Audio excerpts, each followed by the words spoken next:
Unfortunately, the impacts of trauma run so much deeper than just the incident.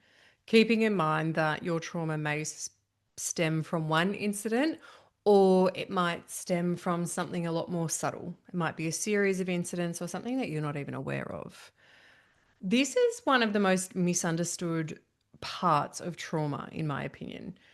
If you haven't lived through trauma or a specific type of trauma, naturally, it might be hard to understand someone's reactions afterwards, how it's impacted them, what they do, how they think, how they see themselves. But far too often, people make comments, usually with good intentions, but they make comments that cause more harm or just show a complete disregard for what that person has been through. What do I mean by this? Let me give you some examples. Let's say someone is having problems conceiving, and this, is so widely spoken about now, thank goodness. But people being like, just relax, don't think about it, it'll happen. As someone that had 12 months of conception challenges, not thinking about it isn't an option, right? You just can't not think about it. Another one, if maybe you've had a stalker and they're no longer in the picture, but you're still impacted by it, you're still affected by what happened, and someone says, "Oh, just don't let it bother you. They're not around. Don't worry about them."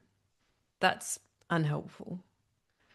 When you've experienced sexual assault and maybe you're with a new partner and you're triggered by something or you find it hard opening up, whatever it is, and someone turns around and says, "Yeah, but that's not the person that did it to you. So just don't worry about it." Like, why would you let that bother you? Because he's not the person that did it to you. Oh, even saying these like make me like cringe. Or I saw a post recently from someone who had a baby while they were in a really bad domestic violence situation. And they're now at the point where they don't want more kids because of the trauma that they experienced when they were pregnant. And people are like, but if you loved your new partner, you'd have them for them. I'm sorry, what? Like, when did love, loving someone equate to disregarding and abandoning our own nervous system? Disregarding and abandoning our own needs. It doesn't, right? We think it's okay. We think it's okay to tell people to do something that clearly doesn't feel safe for them. And it's why, as a coach, I very rarely, give my clients advice. I very rarely tell them to do something or not to do something or how to think. It's about working with them to figure out what it is that they're up against or what's showing up for them and how can they work around it themselves. Like, what is it that they need in order to shift things? It's not about me telling them to do something because that's going to cause more harm. And it's also not trauma informed. Every person who experiences trauma deals with it in their own way. Some don't ever deal with it, they just suppress it. Some do everything they can to get to a place where they're okay and then they stay in that. And then some do everything in their power to create a different life for themselves, to truly live for themselves, to turn their worst moments into a life that has purpose and meaning and fulfillment. And everybody should be celebrated. If you survive trauma, you should be celebrated. When we think about like that comfort zone, so the people who are like, I'm not going to stay in my trauma, I'm going to deal with this, but I'm just going to settle, for lack of a better word. That might mean that they have really good people around them and you have a good job and you have good hobbies and life is good, right? I've spoken about this before in previous episodes and on Instagram. Like, you get to a place where life is good, and that is great, right? Good is great, especially when you've lived with trauma, survival mode, something where, you are heightened all the time. Because if you're in a place of comfort, it means that you've created a life where your nervous system is actually able to relax a little bit. And it's amazing, right? It is amazing. So if you're sitting there hating on yourself because you're not, you know, chasing some wild, audacious dream, please don't. Please don't. Rather, celebrate yourself for how far you've come, right? And again, if this is you right now, I want to say congratulations. You have done so much to get here and you should be proud of yourself. I mean that from the bottom of my heart. You should be so proud of yourself. And it's really understandable that a lot of people choose to stay in this place because it's comfortable. And I get it.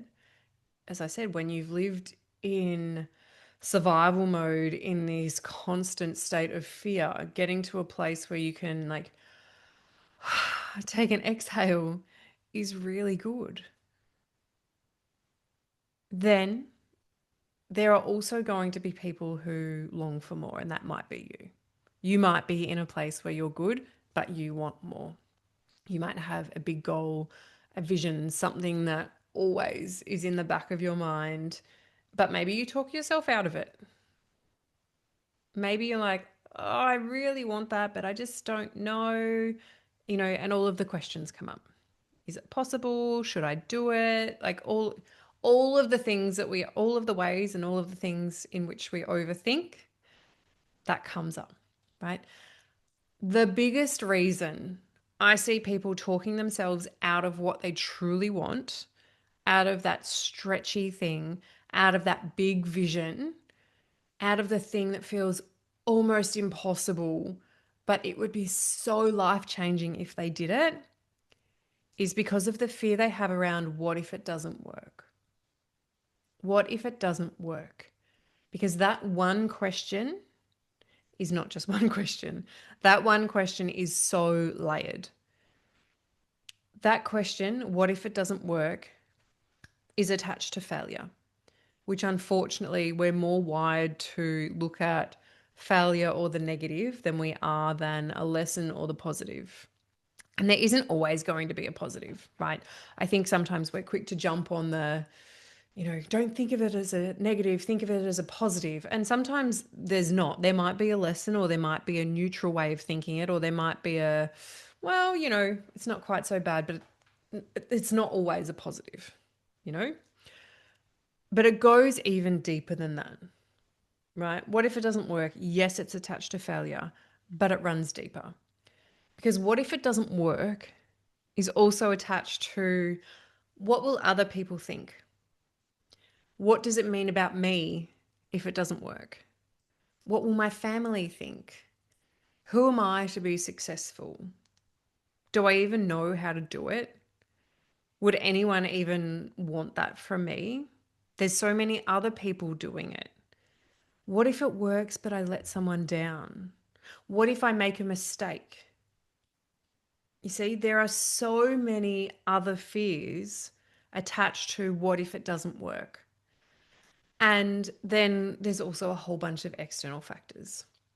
And a whole bunch of external factors when we think about going to do something or doing something that we've never done before. Often we're quick to see the external limitations over the internal ones. It's less about what we'll think and more about what other people will think. When we're looking at that external thing, how will we be judged? What will other people see? So if this is you, if you're in this place where you're like, yes, I have a dream. I have a dream, whether it is to be a coach, to write a book, to start your own business, to actually find purpose in your life, to get to a place where you feel your emotions, to becoming an artist or a singer, or, like you have that, maybe it's just a complete career change, right? You have that vision, you have that dream. But if you have that fear of what if it doesn't work, I've got a practice for you. Okay.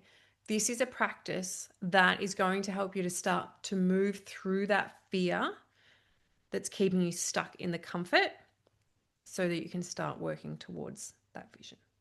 This is the very first step, right?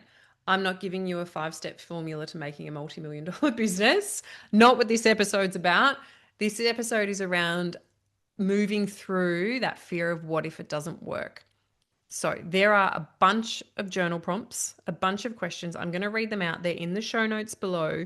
But this, I invite you to do this as a ritual rather than just sitting there and writing. I invite you to, if you're going to do this practice, to sit down, to light a candle, to do breath work, to meditate, to do whatever it is that you do that will allow you to truly be in a space of presence and with yourself.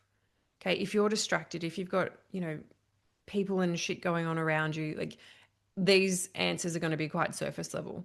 If you create a ritual, carve out time, half an hour, might take you longer, it might take you less time, but set some time aside where you're uninterrupted, light a candle, play some music, just put yourself in the zone, however you do that. You might go to a park, whatever. And these are the questions, right? This is the practice for you, and these are the questions. In what ways am I comfortable in life right now? What is my big vision? What do I secretly want for myself, but I'm scared to admit? When I think about what if it doesn't work, what do I feel and what thoughts do I have? What beliefs come up? This question, so the third one, is where you need to go deep. This isn't a one-line answer. This is a deep dive into what's actually happening internally. Some of you may be able to do this really effortlessly. And if you're someone that kind of gets a bit stuck, let me know. We can set up a one-off call, so a 60-minute call to work through this together. Okay. Where do my fears come from? Where have I failed before? Where have I been mocked? Where was I discouraged from dreaming big? Right. So, really, again, we're diving into where, like, the root cause of these fears. After that, I want you to stand up, shake your body out. If you want to change songs, switch it up so you can move your body, just shake it, because that can be quite heavy, right? Those 4 questions can be quite heavy. Then come back after you've like shaken out the bad juju. When I think about my big vision, how does that version of life make me feel? How does that vision support me and those around me? Because we're not doing it for the fun of it. Like, we want what we want because it's going to be supportive for us and our families. What is one belief I need to reframe or upgrade to help me bring my vision to life? And what is one small action I can take to help me move towards this vision? One small action. Okay, I'm not talking about writing an entire website or mapping out a launch or, quitting my job and starting a business from scratch. I'm talking about, do you need to research something? Do you need to ask people questions to get more information? Do you need to make a plan of what it might look like? Do you need to time block so you're allocating time to your vision? Do you need to upgrade your Instagram bio? Do you need to simply just tell somebody what your vision is? Do you need to write your vision on a wall, right? What is one small thing that helps you move from, I have this vision, it's a bit of a secret, I don't want to let anyone know because what if it doesn't work, to, you know what, this is what I want. The thing with visions is you don't have to have a timeline attached to it, right? When we set goals, and there's a lot of different views and opinions on goals and that kind of thing. I always say that expectations lead to disappointments. If you have a goal and you expect it to happen a certain way by a certain time, you are more than likely going to be disappointed. If you have a goal and you're working towards that and you're taking steps, amazing. You don't have to put a timeline on it, but you do need to take action. It's the same as manifesting. You want to manifest something, you have to actually do something towards it, right? So that is the biggest reason that trauma survivors don't go after their dreams, because of their fear. I have given you a practice to go through. If, as I said, if you get stuck while you're moving through that practice, If you're like, oh, this isn't really working, please let me know. We can set up a one off call for 60 minutes and it's like a deep dive, right? A deep dive into where you're stuck, what your fears are, what you want, and how we can get there. Okay. I would love to know what you think about this episode. But as I said, if you get stuck, DM me because I'm here to help you. I'm here to support you.